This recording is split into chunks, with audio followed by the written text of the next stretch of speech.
One second.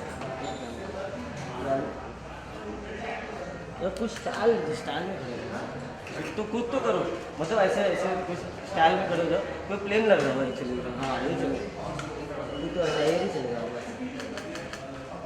ठीक, ये बात पड़ती है। हाँ बस बस।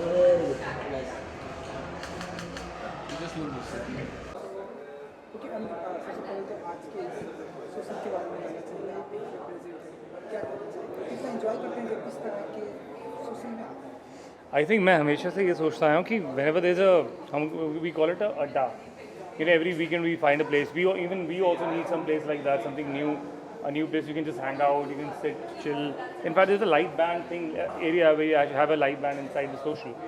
So हम लोग खुद ढूंढते हैं ऐसी जगह कि कोई एक नई जगह मिले जो आई थिंक सोशल अंधेरी में एक सोशल होना ज़रूरी था। जैसे अभी रियाज भाई ने बोला कि इन द इन्विटेशन ऑल्सो कि आई थिंक आपका अपना एक सोशल अंधेरी में भी होना चाहिए। So this time they've got it in Andheri. It's much more easier because normally when you travel in Mumbai, it's much more difficult to travel. It takes a lot of time. Bandra jao, you go further town में. So if you have one in Andheri, then it's convenient. It's fantastic. जी, ये बाहर ये social होने का actually मौका मिलता है, जैसे कि आप हैंग आउट आप करने जाते हैं। See, हमारे लिए what I would say, normally people say we go out on weekends, but when we are shooting, we don't have time. Whenever we have a day off, then that day it's kind of weekend for us.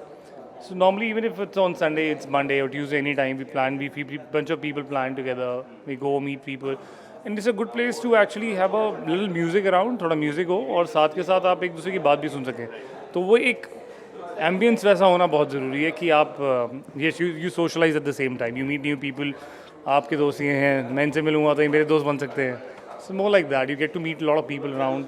I think it's perfect name social, you socialise like that. Okay, music की अगर बात करें तो ऐसे जगहों पे RD. Burman के गाने बहुत ज़्यादा बजते हैं। How you enjoy R D. Burman song? Adi Bar has always been somebody, a fantastic person who's a well-known name, and yeah, I mean there's no comparison to it. जितने भी आपके जहन में हमें मेरे दिमाग में तो वीर ज़रा का ही आता है जो, मतलब मैं गा नहीं सकता, मेरी आवाज़ इतनी अच्छी नहीं है। हाँ, वीर ज़रा का एक गाना था जो आर.डी. बर्मन के गाने। हाँ, आर डी बर्मन के पुराने गाने ज़रूर मेरे पास अभी दिमाग में नहीं है, लेकिन जो लास्ट एक आई थिंक आर डी बर्मन जी का एक पहले ये लास्ट एक वो सॉन्ग। हाँ, मेरी आवाज़ थोड़ी अच्छी नहीं है, I will not like but R D Burman आज आपको क्या याद आया? क्योंकि आज बाहर यही सोशल में आपको पता है फायर ब्रिगेड मंगवा रहे हैं, ऐसे बहुत सारे गाने हैं जो बजते हैं और उनके रिक्रिएशन म्यूजिक भी बजते हैं। ओके।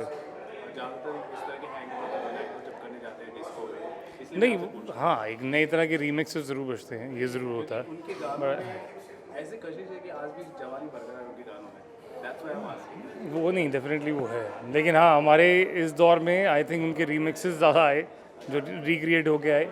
लेकिन during the time of Veer Zaara when their composition जो एक उनके जाने के बाद थी, जो they have tried to play with Lata ji के साथ। सो आई थिंक वो कुछ मुझे एक लास्ट याद है जो मुझे बहुत पसंद थी अच्छा, उस टाइम पे। स्पोर्ट्स स्टार पे बहुत सारे बायोपिक बन रहे हैं, हाँ। लेकिन म्यूजिशियन, आपको लगता है म्यूजिशियन की भी बननी चाहिए बायोपिक? हाँ, why not.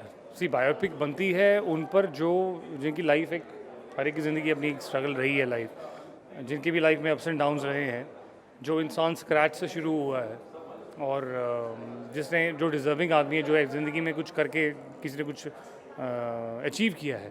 So of course there are lot of singers जिन्होंने बहुत स्ट्रगल फाइट की है। हम अभी फ़िलहाल मैंने ये देखा है कि स्पोर्ट्स के ऊपर या किसी एक शख्स के ऊपर जिसका एक टाइम पे नाम रहा था, उसके ऊपर ऐसा बायोपिक बनाया गया है या कुछ हिस्टोरिकल हो गया है, जो जैसे कि बाजीराव नॉर्मली ऐसा आया था। तो it's more of a trend I think, but major part for a biopic is you need to have a lot of thoroughly need to do a research on it, जो कि बहुत ज़रूरी है। वो रिसर्च अगर आपकी कहीं भी गड़बड़ा जाती है, कहीं ना कहीं for the film people do it commercially, उसको थोड़ा ट्विस्ट करते हैं, थोड़ा मसाला लाते हैं उसके अंदर, वो भी ज़रूरी है ताकि लोग उसमें इंटरेस्ट रखें फिल्म के अंदर, वो भी ज़रूरी है। लेकिन एट द सेम टाइम वो इंस्पायर्ड भी रहे और गलत भी ना हो कि कोई आदमी उंगली उठा सके और ये कहे कि, तो ये बहुत ही biopic is very tough subject, जहाँ पर आपको शायद 1-1.5 साल तो उसकी रिसर्च में लग जाता है कि आपको, हाँ, नहीं तो उस फिल्म के ऊपर लोग उंगलियां उठा सकते हैं। अभी एक मोहनजोदाड़ो जैसे फिल्म आने वाली है, तो I am sure there lot of research behind it. बहुत सालों की मेहनत होती है, आपको बड़े आसान नहीं है। बड़े पर्दे पे आपने फरवरी में देखा होगा, फरवरी में मेरी फिल्म आई थी लव शगुन, वो आई, उसका अच्छा रिस्पांस रहा था। अब एक क्रॉसओवर फिल्म है जो मैं अब अभी लीक आउट नहीं करूँगा कि क्या है। फ़िलहाल एक टेलीविज़न में शो कर रहा हूँ जो अब I think after 2 months will be going US में शूट है और एक पंजाब में शूट है। It's a crossover film. So हाँ, ये ज़रूर कहूँगा एक सिख कल्चर के ऊपर है और मेरा हमेशा से लगाव रहा है। 2 पंजाबी फिल्म करने के बाद मेरा हमेशा से रहा है कि मैं इसी कल्चर से जुड़ा रहूं और इस पर ही कोई फिल्म हो तो उससे so it's gonna be more of emotional drama. और क्रॉसओवर फिल्म है तो कुछ इंग्लिश, कुछ हिंदी, कुछ पंजाबी, तीनों लैंग्वेज होंगी। पर आने के लिए हम तो वेट करेंगे और जो अभी आप छोटे पर्दे पर भी आप हाँ जी, शुक्रिया, thank you so much, thank you.